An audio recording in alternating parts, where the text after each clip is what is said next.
இன்னைக்கு நம்ம வீட்டுல மூலிகை தேங்காய் காய்ச்ச போறோம்.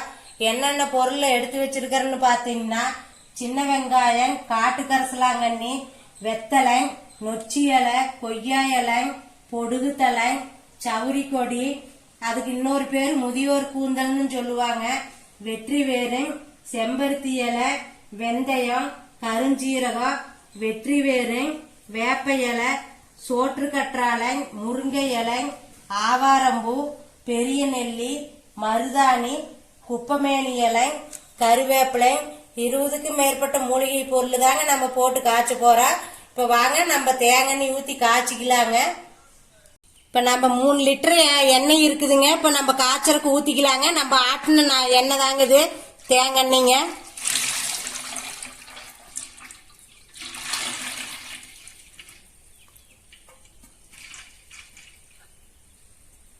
இப்ப நம்ம எடுத்து வச்ச பொருளை ஒவ்வொன்னா சேர்த்திக்கலாங்க.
எல்லா பொருளுமே கொஞ்சம் மெதுவா தாங்க வேகணும். அடுப்பை ஸ்லோவில் வச்சுங்க, மெதுவா சூடேறிட்டுங்க நம்ம அப்படியே கிளறி விட்டுக்கலாங்க. அப்பதாங்க அதில் இருக்கிறதெல்லாம் இறங்குங்க, மூலிகை எல்லாம் எண்ணெயில.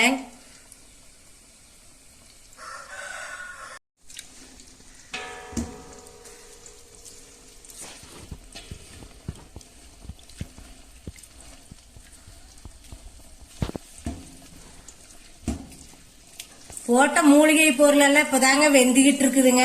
இப்போ கொஞ்சம் கொஞ்சமா கலர் மாறுது பாருங்க எண்ணெய். அப்படியே இன்னும் கொஞ்ச நேரம் வெந்திட்டே இருந்ததுன்னா நல்லா கலர் மாறிடுங்க. இது வேக வச்சுங்க ஒரு நாள் ஃபுல்லா விட்டுறோனுங்க, அப்படியே வடிக்க கூடாதுங்க. அடுத்த நாள் எடுத்து வடிச்சாதாங்க நல்லா இருக்கு. எல்லா மூலிகையுமே எண்ணெயில இறங்கிருங்க. எடுத்து அடுத்த நாள் துணியில வடிகட்டி எடுத்து நம்ம வச்சுக்கிட்டோம்னா 1 வருஷத்துக்கு மேலேயே இந்த எண்ணெய் வருங்க. ரொம்ப ரொம்ப உடம்புக்கு குளிர்ச்சிங்க இந்த எண்ணெய். இந்த எண்ணெய் நல்லா தேய்ச்சிக்கிட்டு வரும்போது முடி வளருங்க. நல்லா முடியும் கருகருப்பா இருக்குங்க. டையே அடிக்க வேண்டியது இல்லைங்க. வெள்ளை முடி இருந்தா கூட நம்ம இந்த எண்ணெயை தேய்ச்சோம்னா முடி கருகருன்னு வருங்க.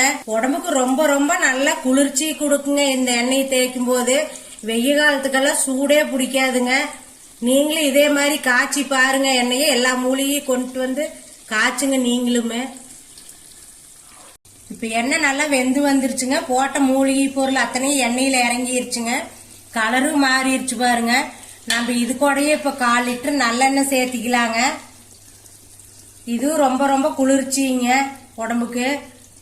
தனியா நல்லெண்ணெய் தேய்க்க மாட்டேங்க, அதனால இந்த மூலிகையோட சேர்த்திக்கலாங்க. நாங்களும் இந்த எண்ணெய் மூலிகை எண்ணெய் வந்துங்க 15 வருஷமா காய்ச்சி தேய்ச்சிக்கிட்டு இருக்கிறேங்க. இது வரைக்கும் நாங்கெல்லாம் டையா அடிச்சது இல்லைங்க. ரொம்ப வருஷமா காய்ச்சி தாங்க இதை தேய்ச்சிட்டு இருக்கிறோம். உங்களுக்கு யாருக்காவது வேணும்னா சொல்லுங்க, காய்ச்சி தர்றேங்க. இத வந்து ஒரு நாள் ஃபுல்லா ஊற போட்டு நாளைக்கு காலையில வடிச்சு எடுத்துக்கலாங்க. பாருங்க, காய்ச்சின மூலிகை தேங்காய் எண்ணெய் சூப்பரா எடுத்தாச்சுங்க. இப்ப வடிகட்டிக்கலாங்க. வெது வெதுன்னு வச்சு அடுத்த நாள் காலையில வடிகட்டிக்கலாங்க. இப்போ கலர் பாருங்க எப்படி இருக்குதுன்ட்டு. அந்த மூலிகை தலை பூரா நல்லா எண்ணெயில இறங்கிருச்சுங்க. எண்ணெய் கலரும் சூப்பராக இருக்குதுங்க. அதை தேய்ச்சாலும் நல்லா குளு குளு குளுன்னு நல்லா இருக்குங்க. நீங்களும் இதே மாதிரி செஞ்சு பாருங்கள். இந்த வீடியோ பிடிச்சிருந்தா லைக் பண்ணுங்கள், ஷேர் பண்ணுங்கள். மறக்காமல் உமாஸ் கிச்சனுக்கு சப்ஸ்கிரைப் பண்ணிக்கங்க.